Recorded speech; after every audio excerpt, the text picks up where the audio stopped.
Apat lang po nilaro natin sa sa pagdilaw. Ngayon, hapon na.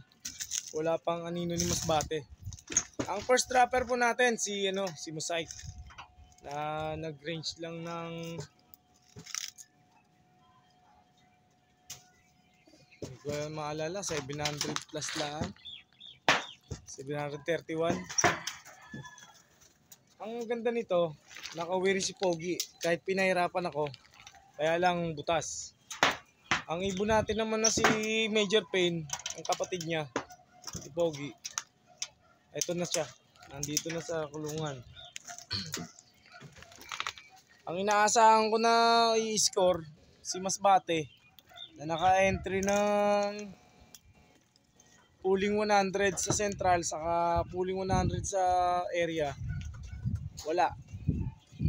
Sa ganyang ulap na yan, mahirapan na tumawid yan. Pero sa tingin ko, may pauwian pa. Sa tingin ko, baka kayanin pa niya bukas. Meron pa tayong nalalabing araw na bukas siguro.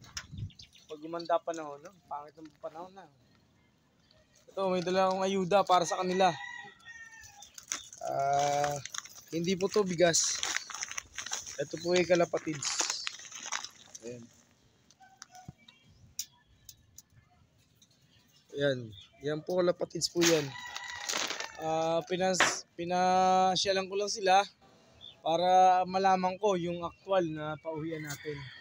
Kasi ang ibon natin naka-entry ng sprint si Pogi at si Mosaic. Parehas na sila ng kapalaran. Parehas na sila butas. Ang chances of winning mababa na. Anyway, achievement pa rin sa atin na nakapagpauwi tayo ng 3 out of 4. Dahil hindi naman naka-entry si Major Pain, non-bearing naman. Ito naman ang ating ibon sa flyer. Ito si Coco pumasok dito sa loob ni Masbate.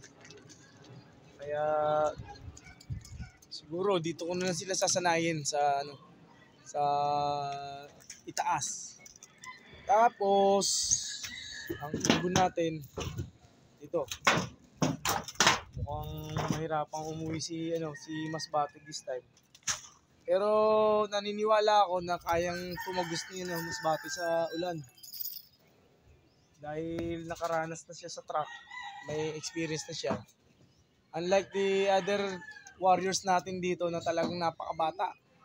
Hindi natin maaasahan ilaro. Tapos casualty pa natin si Jerica na wala nung Chaong. Tapos ngayon nawala naman si Pido Sariaya.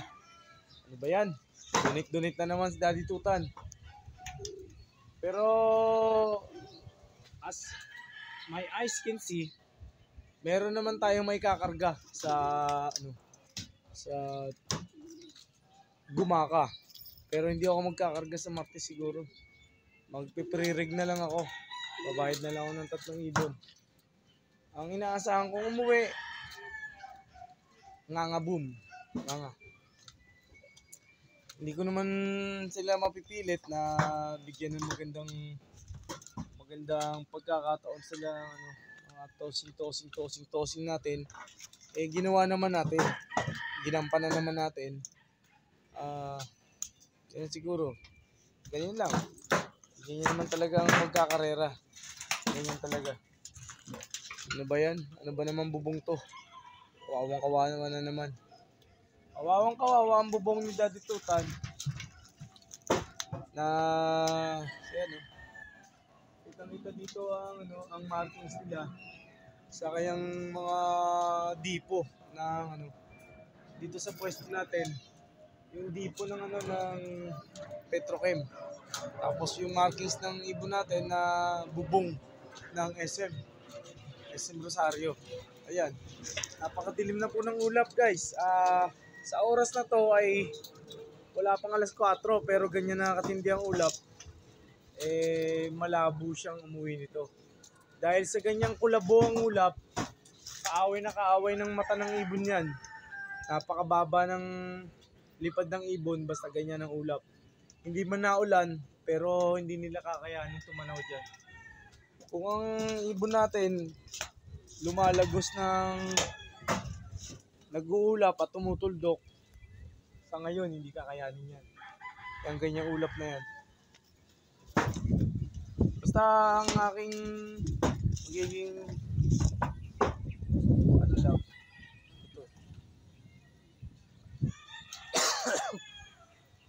Lalim talaga nito. Ito yung bubong natin.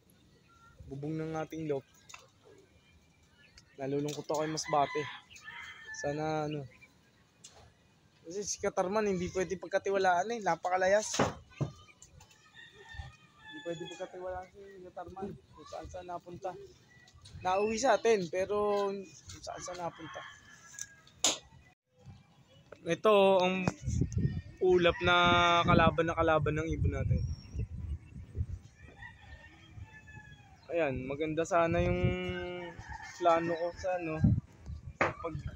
sa pagpapalipad kay Masbate. Sinali ko pa naman sa polling. Ito, casualty. Ayun, lumabas po si ito yung bubong natin, no? Napakahirap ng sitwasyon dito sa bahay ni Daddy Tuta. Nakita nyo tuloy, na-witness nyo tuloy. Ang ating mga ibon, ayan, lumabas si Kokwa, oh. Ayan. Siguro,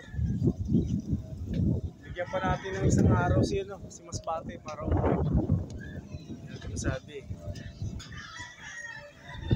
Meron akong nakita na pwedeng gawing project this time.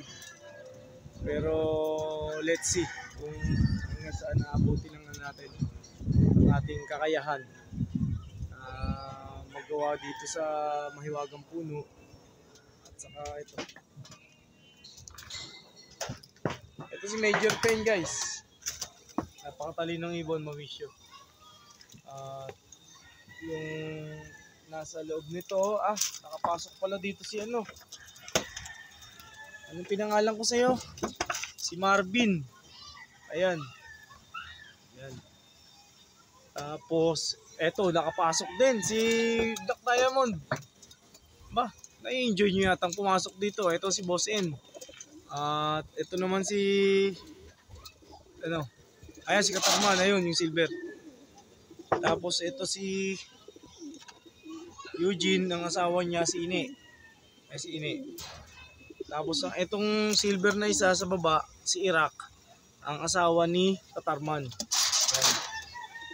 Ayan. Kailangan na nating i-skip na to, hindi na may lalaro to si Black Diamond dahil napakabata talaga. 3 months more than lang to si Black Diamond. Tapos yung ibang ibon natin kagaya ni Tiger, na casualty naman. Si Cookie, yun, pwede natin ilaro sa sa summer race pagtapos nitong ayan. Eto, binigyan ko na sila ng pagkain sa tubig. Ayan. Ayan yung may buhangin tayo plus yung ating bugad na blue. Ayan. Ito, dalawa lang nilagay ko. Ayan, maganda-gandang patukayang kalapatids.